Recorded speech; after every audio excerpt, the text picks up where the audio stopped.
राजतंत्र फिर आज़ादी के बाद से आंशिक जनतंत्र चल रहा है अभी। पूर्ण जनतंत्र के आज के जनतंत्र में ईवीएम मशीन के सामने 10 से 15 मिनट हम लोग रहते हैं लाइन में या मत डालने में। उसके बाद हमने जिसको मत दिया है वो अभी हमारे खिलाफ काम करेगा।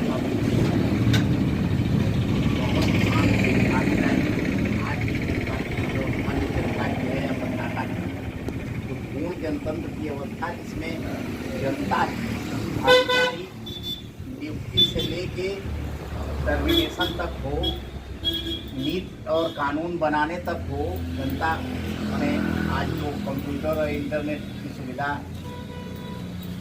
साइंटिस्टों ने विकसित किया है और पूरी दुनिया में वह आ गई है। दुनिया के निचले स्तर के आर्थिक व्यवस्था के व्यक्ति भी उसका उपयोग कर रहे हैं और सबसे ऊपर के लोग भी कर रहे हैं।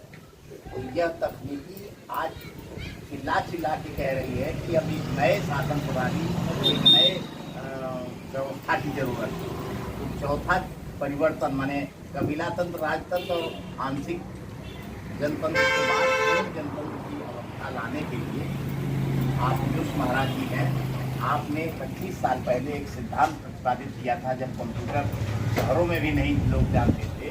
तब आपने आज जो सेवा केंद्र आप चला रहे हैं उसकी बात किया, मोबाइल से खरीदारी और ट्रांजेक्शन की बात किया, जो आज सब चल रहा है। तो उस समय तो हम लोग जाते थे प्रचार में, तो लोग कहते थे कि कैसे आएगा स्मार्टफोन, कहाँ से आएगा, लोगों के पास और कौन चलाएगा, कैसे संभव होगा।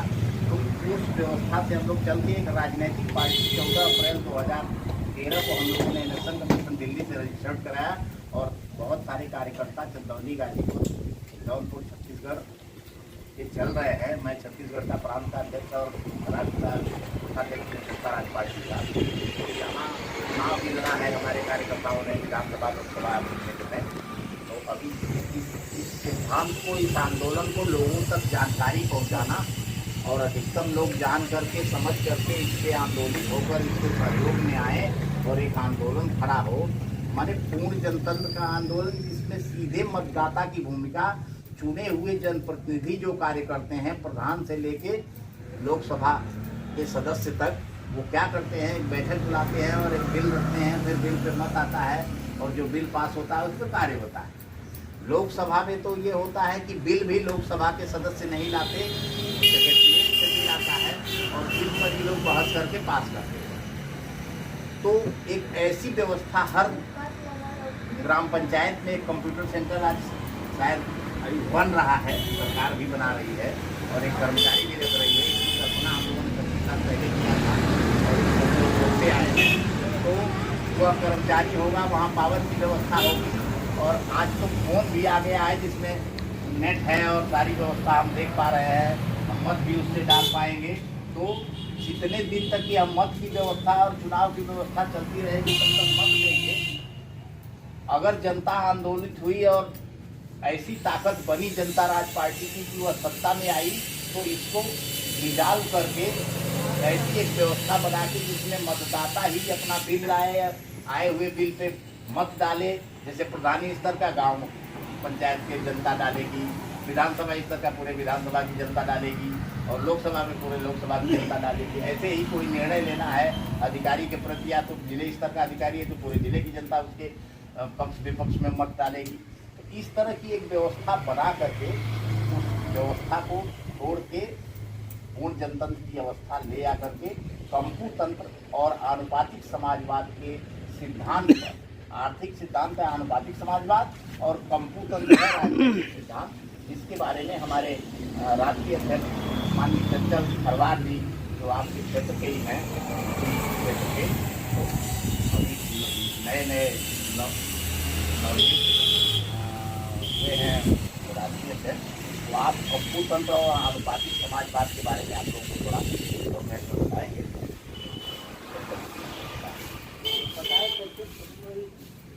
पार्टी का जो नई फिलासफी है वो ये है कि देखिए, अधिकता की सुनने में, देखने, पढ़ने में, मीडिया जितने संचार माध्यम की भरमार मची हुई है कि आज जो जनता है नेताओं की पीढ़ी वो दुखी है। सारे लोग कहते हैं भाई नेताओं से हम लोग का नहीं हो रहा, नेता के ऊपर करते हैं या नेताओं के संपर्क के लिए है और प्रशासन है या उनके एजेंट है, ये नेता लोग को भी शोषण कर रहे हैं। अमीरी गरीबी खाई जो है ये अधिकतम बढ़ती जा रही है। तमाम लोगों की शिकायत है। तो अब शिकायत का एक समाधान है कि जनता राज पार्टी के समाधान लेकर के आए। एक नया दर्शन है राजनीति का कि बिना राजनेताओं के जनता का पूर्ण प्रत्यक्ष शासन और प्रशासन कैसे होगा, स्मार्टफोन और कंप्यूटर के माध्यम से।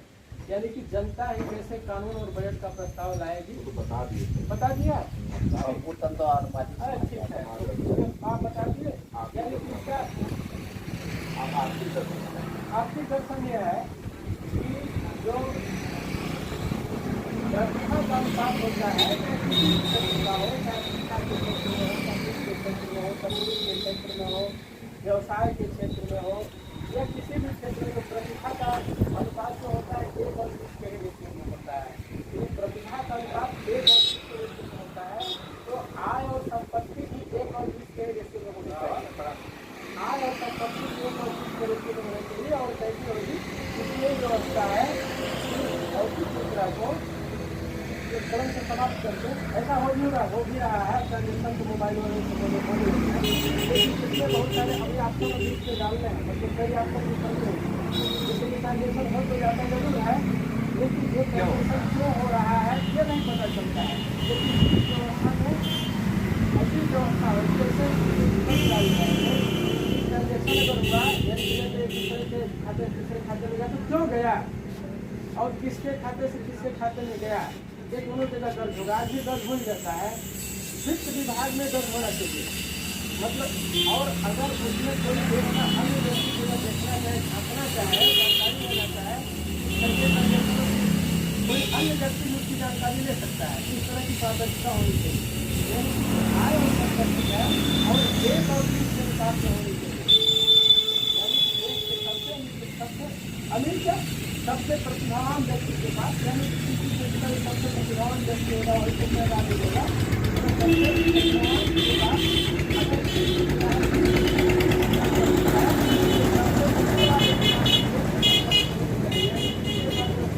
संपत्ति है तो नीचे वाले कहीं 5 करोड़ की संपत्ति होनी चाहिए। हालांकि इसमें बहुत सारे कुछ नियम भी हैं, जैसे कि कोई प्रश्न खराब तो कर सकता है कि नीचे वाले के पास जब ऊपर बनाएगा तो लोग निकलने वाले काम हो जाएंगे, काम खराब कर देंगे। लेकिन ऐसा राष्ट्रीय औसत सीमा बनाई गई है उसका कि उस सीमा तक उसको काम करना ही होगा।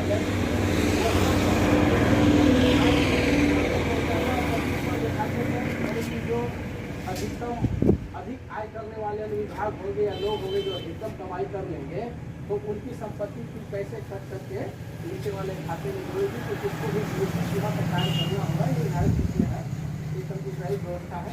तो गरीबी को 1 और 20 के अनुपात में कैसे की जाएगी, ये व्यवस्था है शासन वाली व्यवस्था में। और भी कुछ इसमें है, सामाजिक व्यवस्था है, इसमें डालेंगे। हम लोगों का समर्थन ले रहे हैं कि भैया अगर आज की व्यवस्था से अगर नाखुश है तो हम लोग विकल्प ऑप्शन लेकर के आ रहे हैं। नेता हटाइए, देश बचाइए। नेता जिससे कानून बनाते हैं, कानून आप बनाइए।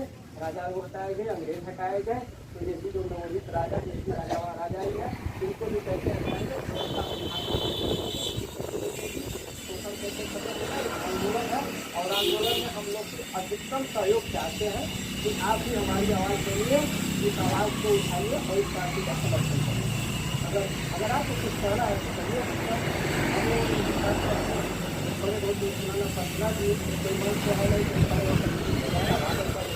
लेकिन आपको अगर कुछ कहना है तो कहिए कि व्यवस्था अच्छी है, बुरी है, दूसरे लोग को काम हो तो बुरा होगा। दूसरे मुद्दे और छूट गए। एक मुद्दा ये है कि आप लोग 2 लोग हेलो, हाँ दुकान कहाँ हुआ तो हमारे देश में जो जातीय व्यवस्था घर रहा है। ठीक है, कुछ चलना चाहिए। ठीक ठीक है, वैज्ञानिक है, प्राकृतिक है, इससे चलना चाहिए क्योंकि इसका वैज्ञानिक आधार है, इसका प्राकृतिक आधार है, इससे चलना चाहिए। या फिर ये इसका कोई प्राकृतिक आधार नहीं है, वैज्ञानिक आधार नहीं है, समाज में कोई विभेदकारी है, कुछ लोगों के लिए फायदेमंद है, इसलिए इसको रहना चाहिए। क्या पहले मन में हमारी कोई देखो कोई समस्या हमारे मन में आती है और उसको समस्या समझते हैं, तब हम समाधान तलाशते हैं। और जब तक हम उसको समस्या नहीं समझेंगे उसके समाधान तलाशने की और हम जाएंगे ही नहीं। या कोई तलाश करके बताएगा तो फिर हम उसको उतना धन मन और तन ही नहीं लगाए। पहली बात ये है। जब तक समस्या नहीं आए तब हाँ, तो पहले ये जाति हमारे लिए एक समस्या है या ठीक है, समस्या नहीं है, बढ़िया। पहला प्रश्न, हम लोग शादी विवाह में जाते हैं, खान पान तो सब लोगों के साथ खान पान हो जा रहा है, लेकिन अभी आप जाति के नाम पर एक विवाह ही बचा है। निमंत्रण और खाने पीने उठने बैठे तो कोई जाति पहले तो थी कि एक ब्राह्मण के साथ शूद्र नहीं बैठ सकता था, या दलित में ये पिछड़े नहीं बैठ सकते थे, उनके साथ उस गिलास में पानी नहीं पी सकते थे। तो कम से कम ये सब तो लगभग अब मिट चुका है, लेकिन अभी भी घरों में है ही है। अब लेकिन अभी शादी विवाह तक बना हुआ है और इसी को लेकर के नेता भुना भी रहे हैं जाति को तोड़ करके। तो ये मिटना चाहिए या रहना चाहिए? आप लोग कब बात कर रहे हैं, लेकिन नहीं बात अब फिर जाती है तो बात मतलब करने बिना जब टिप्पणी नहीं होती मजा नहीं आता। ये तो ब्राह्मणवाद व्यवस्था है, तो ब्राह्मणवाद व्यवस्था के माध्यम से अब जैसे कि वो जैसे पंडित है तो जिले में शादी कर सकता है, चौबे में कर सकता है, अपनी बिरादरी में वो शादी नहीं करता है, वो अपनी बिरादरी में शादी नहीं करता है। गोत्र में वही है, वही नहीं ठीक है, लेकिन और लोगों को कहता है वो बिरादरी में शादी गैर बिरादरी में ब्राह्मण ने कहा जाता है। अलग हो गए, वो अलग अलग हो गए, चौबे अलग हो गए, फलाना अलग हो गए, उनका गोत्र अलग हो गया। गोत्र को काम तो कर सकता ये नहीं है, यही तो भ्रम में है आप। ये जैसे बात की व्यवस्था लाया तो उस पर हमने सवाल उठाया। ये हमने पूछा है, ये बताना चाहते हैं, मतलब ये हटना चाहिए नहीं हटना चाहिए, आप बताइए। नहीं थोड़ा सा हमको ये बताइए, थोड़ा सा हमारा देखिए चाचा जी, हमारा एक बात प्रश्न था, ये रहना चाहिए या मिटना चाहिए लोग, बस इस पे बात समस्या तो दिखी नहीं। जैसे कि मान के चलिए जिस टाइम में वो हम नहीं फिर कहें हम बात नहीं, लेकिन मेरे विचार आपसे पूछा देखिए ना करिए, अगर वहाँ ले जाएंगे घुमा कर तो करेंगे, हमारा सवाल कर सकते। बहुत बड़ी बात हम नहीं आपको कहेंगे। इनका जन्म कब हुआ था किसी को मालूम है? शंकर जी का, काली जी का, इनका किस सन में हुआ था? नहीं, थोड़ा सा लेना देना है हमको। देखिए कोई हमें लेना देना है, लेना देना इसलिए है कि जिस टाइम उनका जन्मदिन हुआ था, जिस टाइम उनका जन्मदिन हुआ था फोटो कैमरा था?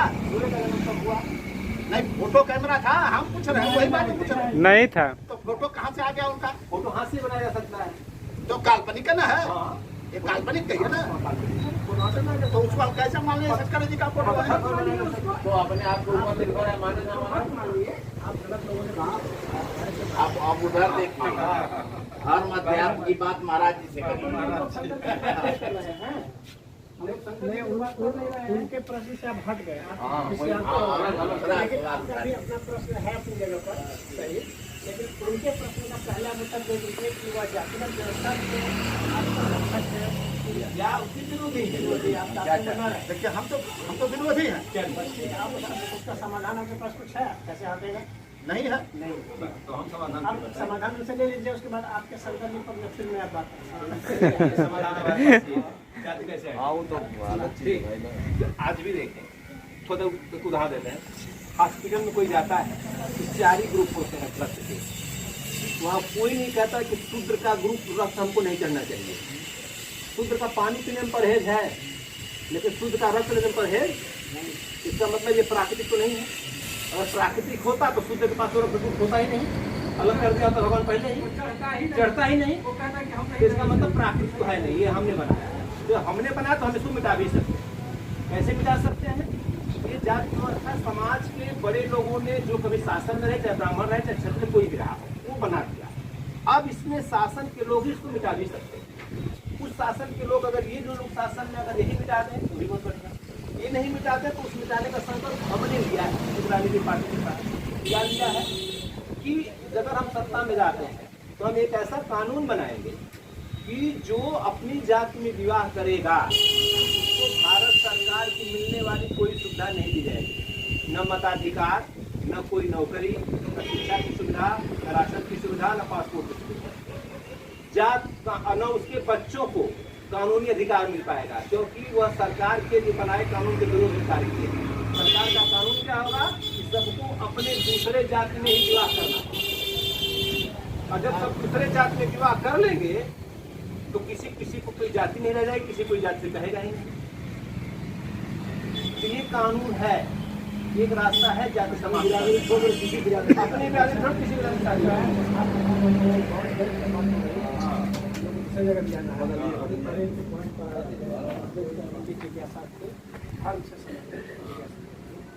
उन्होंने कहा कि शंकर जी कोई भी शंकर जी विष्णु जी दुर्गा जी शंकर जी का उदाहरण लेते हाँ ठीक ठीक वो तो फिर वही बात सब खुद ही हो जाएंगे। डिस्कशन कर हाँ, बहुत लंबा लंबी बात है।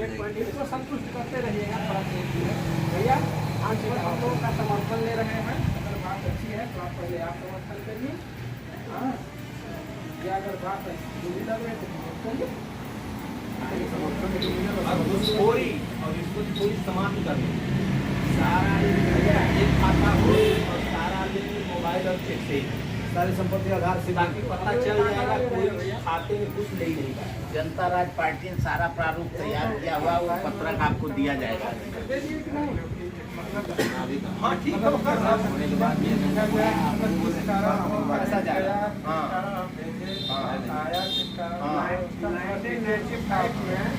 ये आप लोग पढ़ेंगे निकल चल रहा है, उसको और बेहतर होना चाहिए, हम लोग मांगे उसको और बेहतर, और फिर आएगा जैसे समाप्त ही हो जाएंगे फांसी बनाने का प्रयास करेंगे, पत्रक और देंगे। सारे टैक्स समाप्त हो जाए भाई साहब, जितना भी टैक्सेशन है वो टैक्स समाप्त हो जाए। सारे लेन देन के लिए जो लेन देन करते हैं मोबाइल से, तो मोबाइल के लेन देन मोबाइल का तो सिस्टम मत समझ लीजिए कि हमारे समझ से एकदम बिल्कुल रहते हैं। अब हमारी बात सुन लीजिए, इसलिए साला वहाँ पैसा लगाते हैं तो पैसा ले लेता है, यहाँ पैसा निकालते हैं तो पैसा ले लेता है। अब 10,000 लगाए वहाँ तो 100 रुपया उसने ले लिया, 10,000 यहाँ निकाले 100 रुपया यहाँ ले अपने लिया। दुकान तो में हमेशा रखेंगे, जो पढ़ेंगे। कर देगा आपको मैं पैसा देने का सौ बार सब पढ़ा तो मेरे समझ में आया। रखेंगे 10,000 का हम लोग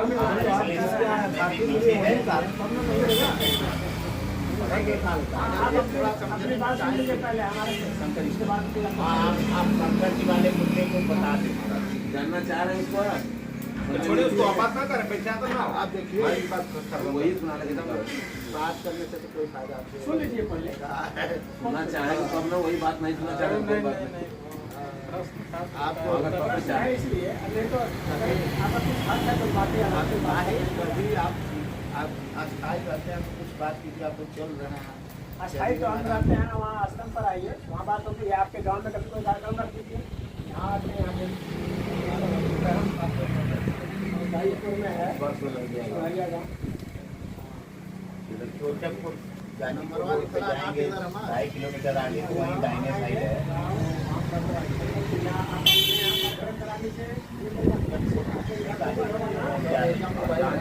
2.5 किलोमीटर आगे गाजीपुर की तरफ जाएंगे, जंगल पड़ता है, कोई चर्चा करवा सकते हैं, कोई चर्चा गेट बना हुआ, उसके अंदर जाएंगे तो का समाधान हो जाएगा। लेके जाना है।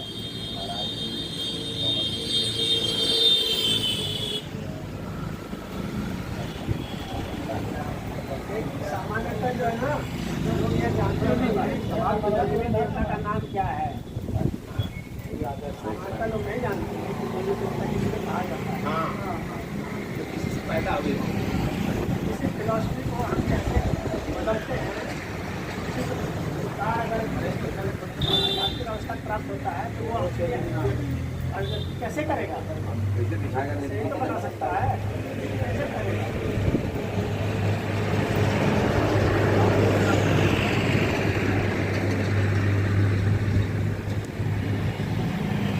बताते हैं आपको तो रोने से जो आंसू गिरे हैं वो तो रुद्राक्ष का नहीं है। सामान्य मनुष्य क्या है कि रो रहा है, हर समय वो रोने की स्थिति में है, वो रुदन ही कर रहा है, हर जगह जो है अपनी समस्याओं को ही खराब है, खराब है, रुदन है।